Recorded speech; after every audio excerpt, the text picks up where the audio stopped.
can't believe we're tracking Bigfoot, Sophie whispered as she stared at the giant footprint in the muddy soil. Each massive toe was as wide as her arm, and the print formed a deep, mucky puddle.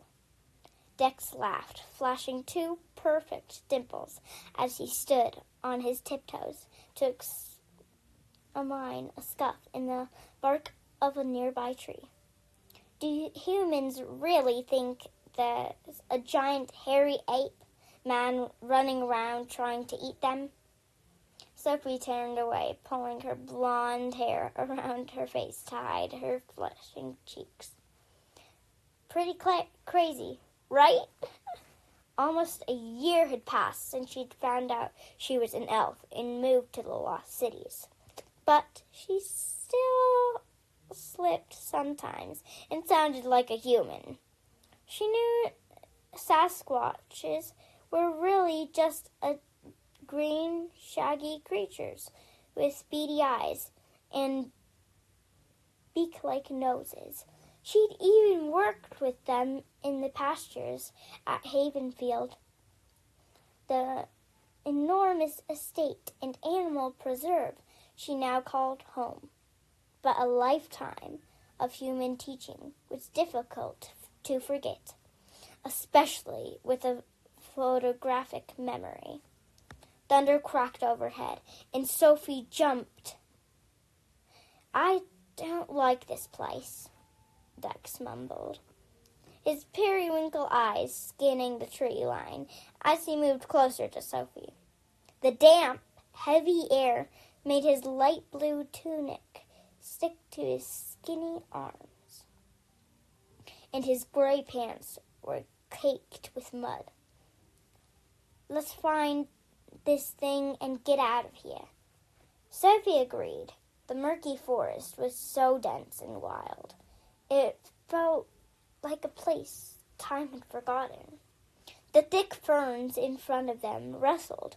A brawny gray arm grabbed Sophie from behind.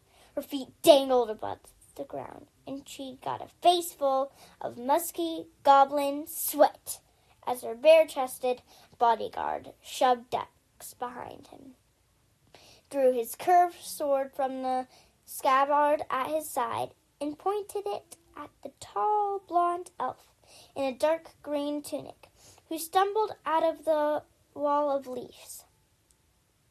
Easy there, Sandor, Grady said, backing away from the glinting point of the black blade. It's just me. Sorry. Sandor's high-pitched voice always reminded Sophie of a chipmunk. He dipped a slight bow as he lowered his weapon. I didn't recognize your scent. That's probably because I spent 20 minutes crawling around a Sasquatch den. Grady sniffled his sleeve and coughed. Phew, Adeline is not going to be happy with me when I get home. Dex laughed, but Sophie was too busy trying to wriggle free from Sandor's whisk-like hold. You can put me down now. As soon as her feet touched the ground, she huffled away, glaring at Sandor and struggling to remove the giant wedge he'd given her. Any sign of Sasquatch? The den's been empty for a while, and I'm guessing you guys haven't had much luck picking up the trail? Dex pointed to the scratch he'd been examining in the bark. Looks like it climbed this tree and traveled the branches from here on out. No way to tell which way it went. Sandor sniffed the air with his wide, flat nose. I should take Miss Foster home. She's been in the open for far too long. I'm fine. We're in the middle of a forest, and no one besides the council knows we're here. You didn't even have to come. I go where you go, Sandor said firmly, sheathing his sword and running his hands down the pockets lining his black military-style pants, to check his other weapons. "I take my charge very seriously." "Obviously," Sophie grumbled. She knew Sandor was only trying to protect her, but she hated having him around. He was a 7-foot constant reminder that the kidnappers she and Dex had narrowly escaped were still out there somewhere, waiting for the right time to make their next move. Plus, it was humiliating being followed by an apprehensive goblin all the time. She'd been hoping she'd be done with the bodyguard thing by the time school started again. But with less than 2 weeks left on her vacation and the council hitting dead ends at all their leads, it looked like her burly, slightly alien-looking shadow was coming with her to Foxfire. She tried convincing Alden he just could keep track of her with the crystal, recently pendant, latched around her neck, but he'd reminded her that the kidnappers had no problem tearing it off last time. And even this one had extra cords woven to the choker and a few other added security measures. He refused to put her life in the hands of an animate accessory. She repressed a sigh. "We need Sophie here with us," Grady told Sandor as he pulled Sophie into a quick, ruse-using hug. "Are you picking up anything?" he asked her. "Not nearby, but I can try winding my range." She moved away from him and closed her eyes, placing her hands over the temples to focus her concentration. Sophie was the only telepath who could track thoughts, their exact location, and the only one who could read the minds of animals. If she could feel the Sasquatch's thoughts, she would be able to follow them straight to wherever it was hiding. All she had to do was listen. Her concentration spread like an invisible veil across the scenery, and the chirping and creaking sounds of the forest faded to a low hum as the voices filled her mind. The melodic thoughts of the birds in the trees, the hushed thoughts of the rodents in the ground. Further away, in a small meadow, there were calm thoughts of a doe and her fawn.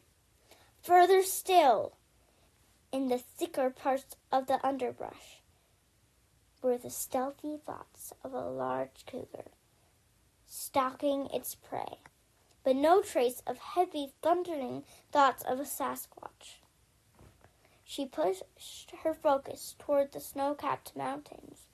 The stretch was longer than most telepaths could handle, but she'd reached much farther when she was calling for rescue from her captors, and she'd been half drugged at the time, so she was surprised when her body started to shake from the strain.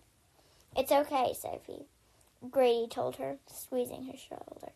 "We'll find it another way." Now, this was why Grady had brought her along for this rescue, despite Sandor's numerous concerns for her safety.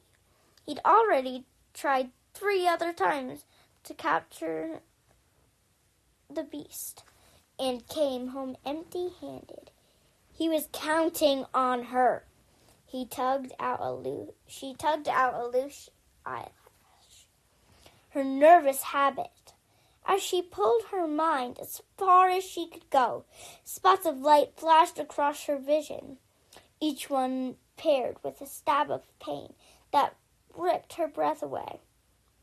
But the mystery was worth it. When she caught the vaguest whisper of the thought a fuzzy image of a river with mossy green rocks and white trickling water. It felt softer than the Sasquatch thoughts she'd touched when she'd practiced at Havenfield. But the thought was definitely too complex to belong to any of the enormous forest animals. "It's that way," Sophie said, pointing to north before she took off through the trees. She was glad she'd worn lightweight boots instead of the flat, dressy shoes she was usually supposed to wear, even with her plain tan tunic and brown pants. Dex sprinted to catch up with her, and his messy strawberry blonde hair bounced as he matched her pace. "I still don't understand how you do that." "You're not a telepath." "I have no idea how you do any of the things telepaths do." "Shh, they'll hear you." Dex had made her promise not to tell anyone about his newly discovered talent. Dame Alina's Foxfire's principal wouldn't allow him to take ability detecting if she knew he'd already manifested. And Dex kept hoping he had a better talent, even though it was incredibly rare to have more than one ability. "You're being dumb," Sophie told him. "Technopathy is cool." "Easy for you to say." "It's not fair you get to be a telepath and an influencer." "Well, an inflictor." Sophie cringed at the last word.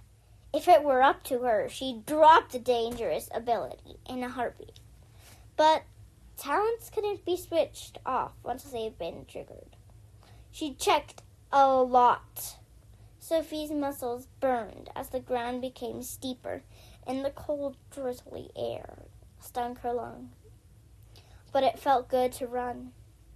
Ever since the kidnapping, everyone kept her closed in, trying to keep her away from danger. All it really meant was that she was the one being held prisoner, while the bad guys ran free. The thought spurred her legs faster, like if she'd been pushed herself hard. She could get far enough from her problems to make them disappear, or at least far enough from Sandor. Though the goblin was surprisingly agile for his bulky size, she'd never been able to ditch him, and she tried many times over the last few weeks. The path grew narrower as they moved towards the mountains, and after several more minutes of climbing, it curved west and ended in a gurgling stream. White puffs of mist hovered above the rocks, giving the water a ghostly feel as it snaked up the rocky foothills. Sophie paused to catch her breath, and Dex bent to stretch his legs. Grady and Sandor caught up while she was checking on the Sasquatch's location. "You're supposed to stay by my side," Sandor complained. Sophie ignored him, pointing towards the snow-capped mountains. "It's up there." The thoughts felt sharper now, filling her mind with a shockingly vivid scene. Every tiny leaf on the lacy ferns was crystal clear, and she could almost feel the cool water splashing against her skin and the breeze tickling her cheeks. But the really strange part was the warm calm that wrapped around her consciousness. She'd never experienced such a pure emotion before, especially from a creature so far away. "No more separating," Grady ordered as they started to follow the stream. Higher up the mountain.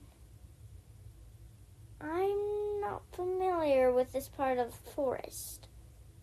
Sophie wasn't surprised. The trees and ferns were so thick, she was sure no one, human or elf, had set foot there in a very long time. Squishy green moss coated the ground, muffling their footsteps. It was also slick, and the third time Sophie slipped. Dex grabbed her arm and didn't let go. The warmth of his hands sank through the fabric of her sleeve, and she felt like she should pull away. But he was steadying her balance, which made it easier for her to concentrate on what the Sasquatch was thinking. The beast must have been eating because of a satisfied feeling settled into the pit of Sophie's stomach. She just had an extra helping of marshmallow melt. She hurried forward, afraid it would move on now that it was full, and accidentally stepped on a fallen branch. Crack! Goosebumps erupted all over her body, and even though she knew the emotion wasn't hers, Sophie couldn't ignore the shivering terror. She had no idea what that meant, but she didn't have time to think about it.